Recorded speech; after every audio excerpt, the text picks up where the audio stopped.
Bienvenue dans cette nouvelle édition du QG Week-end. Voici les titres de l'actualité.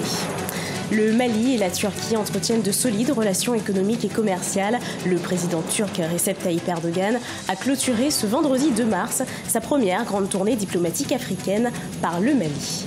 À Gabiro, à l'est du Rwanda, s'est déroulée la 15e édition de la retraite nationale. 300 leaders et représentants du secteur public et privé ont répondu présents. L'objectif de cette réunion était de réfléchir aux progrès qui peuvent être effectués dans le pays.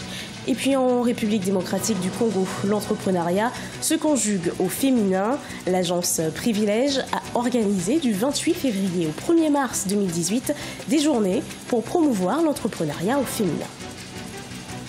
Mais tout d'abord, Recep Tayyip Erdogan, le président de la Turquie, a clôturé ce vendredi 2 mars sa première grande tournée diplomatique en Afrique par le Mali. Les deux pays entretiennent de solides relations économiques et commerciales avec des échanges commerciaux de 40 millions de dollars en 2016. Les échanges commerciaux entre le Mali et la Turquie ont atteint 82 millions de dollars en 2017.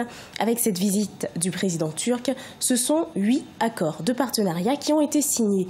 Écoutons le président de la République malienne, Ibrahim Boubacar Keïta. Tout le monde sait la part de culture ottomane, de graines de cette merveilleuse culture qui a ébloui le monde. Chacun d'entre nous en est porteur quelque part. Et c'est un bonheur pour nous qu'aujourd'hui, cela se soit traduit de la plus belle des façons. Nous sortons juste de signer 8 accords dans tous les domaines. Ces accords réconfortent, renouvellent la coopération entre la Turquie et le Mali dans tous les domaines d'activité. Nous savons le souci qu'a le président Erdogan de contribuer au développement, à la prospérité de ce pays frères musulmans. Au Rwanda, la 15e édition de la retraite nationale du leadership s'est achevée ce jeudi 1er mars 2018. Durant 4 jours, 300 leaders et représentants du secteur public et privé ont occupé un centre d'entraînement militaire de Gabiro, à l'est du pays. Le but, échanger sur le travail accompli par rapport aux objectifs fixés par le gouvernement sous l'égide du président Paul Kagame. Reportage de notre correspondant Fraterne Dakai Sanga.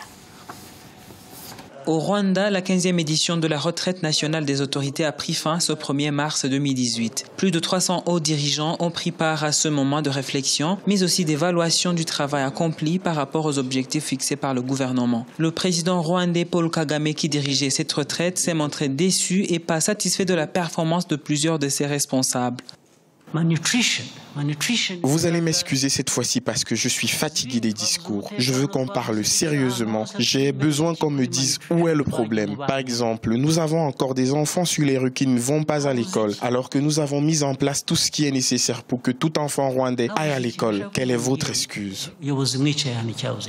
Lors de la clôture de cet exercice annuel, le président rwandais a rappelé à ses officiels la notion de l'humilité et le sens du service dans l'accomplissement de leurs devoirs. L'exercice survient également après l'adoption de la stratégie nationale de transformation, un programme du gouvernement sur 7 ans et un instrument de mise en œuvre pour le reste de la vision 2020. Je pense qu'il est important parce qu'il témoigne de la culture du résultat qui est au cœur de la gouvernance rwandaise. Et ça, c'est une dimension qui me paraît importante. L'idée que les serviteurs de l'État doivent obtenir des résultats pour la population. Et que par conséquent, il faut qu'il y ait des mécanismes qui soient mis en place pour s'assurer que la vision qui a été décidée, en l'occurrence par le président, et qui a donc la légitimité pour le faire, que des mécanismes soient mis en place pour effectivement vérifier que l'implémentation des décisions est effective et qu'elle est faite correctement. Selon les autorités rwandaises, la vision 2050 du pays devrait conduire à une économie à revenus élevés où chaque Rwandais devrait gagner au moins 12 000 $ par an avec un niveau de vie élevé. Au Burkina Faso, l'heure est au bilan après l'attaque armée de ce vendredi 2 mars à Ouagadougou. Elle a fait plus d'une dizaine de victimes et 80 blessés sont à déplorer. La piste djihadiste semblait la plus évidente, mais le gouvernement n'exclut pas une responsabilité de personnes liées au putsch manqué de 2015 contre les successeurs de l'ancien dirigeant Blaise Compaoré. Au Niger, pour la 4e fois consécutive, les manifestants ont dénoncé la loi de finances 2018. Ils la qualifient d'antisociale. Dimanche 25 février, des milliers de personnes sont descendues dans la rue à l'appel d'une coalition d'organisations de la société civile pour réclamer l'abrogation de cette loi de finances. L'État, de son côté, ne compte pas faire marche arrière. Cheikh Omar Bandaogo. Le gouvernement nigérien ne cédera pas à la pression de la rue, du moins pour ce qui est de la loi de finances 2018. Devant les partenaires au développement le 28 février 2018, le ministre nigérien des Finances s'est voulu ferme. Il a commencé par répondre à la critique selon laquelle cette loi de finances touche plus le monde rural. Toutes ces mesures concernent les villes. Donc ça concerne un secteur qui n'était pratiquement pas fiscalisé et qui fait 59% du PIB et qui concerne des marchés.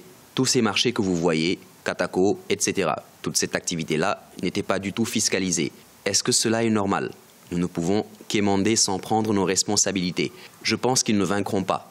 C'est un moment essentiel pour qu'il y ait un changement de culture par rapport à l'impôt, parce qu'en réalité, ceux qui aujourd'hui sont dans la rue considèrent que payer l'impôt est illégitime. Les organisations de la société civile qui manifestent contre la loi de finances reprochent au gouvernement d'avoir créé de nouvelles taxes et de nouveaux impôts qui vont presser le peuple et surtout d'avoir accordé des cadeaux fiscaux d'une vingtaine de milliards de francs CFA aux compagnies de téléphonie. En janvier 2018, le ministre nigérien de l'Intérieur affirmait que les nouvelles mesures fiscales n'ont rien d'excessif et certaines répondent à une directive de 1998 de l'Union économique et monétaire ouest-africaine, déjà en vigueur dans les 8 États membres. Moi, je dirais que cette loi, vraiment, aujourd'hui, elle sort sans discernement. Elle ne ménage personne, ni les riches, ni les pauvres, et c'est là le problème. Alors, qu'on me dise que c'est une directive de l'UOMA, mais en quoi cela justifie vraiment cet acte-là du gouvernement? Elle est scandaleuse. C'est parce qu'ils sont incapables d'assurer la souveraineté, de garantir la souveraineté des Nigériens sur leurs ressources. Montrant leur détermination à obtenir un retrait de la loi de finances, les protestataires ont encore prévu une manifestation pour le 11 mai 2018. Mais avant, la coalition des partis au pouvoir prévoit une contre-manifestation une semaine plus tôt, le 4 mars. L'entrepreneuriat au féminin, c'est possible. C'est le message que porte l'agence Privilège en République démocratique du Congo. L'agence a organisé du 28 février au 1er mars 2018 des journées entrepreneuriat au féminin. Exposition de produits, de services, échange d'expériences avec des entrepreneurs dans un contexte où l'accès au financement reste un obstacle, un grand obstacle au développement des entreprises. Jacques Mboka.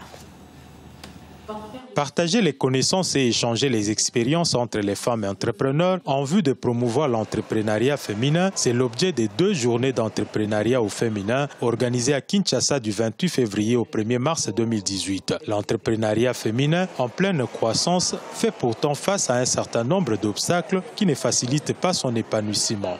C'est que les femmes entrepreneurs qui ont chacune eu le courage de créer son entreprise, il arrive que, deux fois, on se décourage parce qu'on a l'impression que nos affaires ne marchent pas.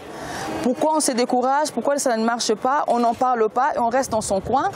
Et il était question ici vraiment de communiquer les connaissances. Exposition de produits et services, contact entre les femmes qui investissent dans divers secteurs de PME, discussions et débats sur les questions visant à développer leur activité. 2 journées jugées enrichissantes. Une opportunité qui a élargi les connaissances et assuré pour beaucoup une visibilité.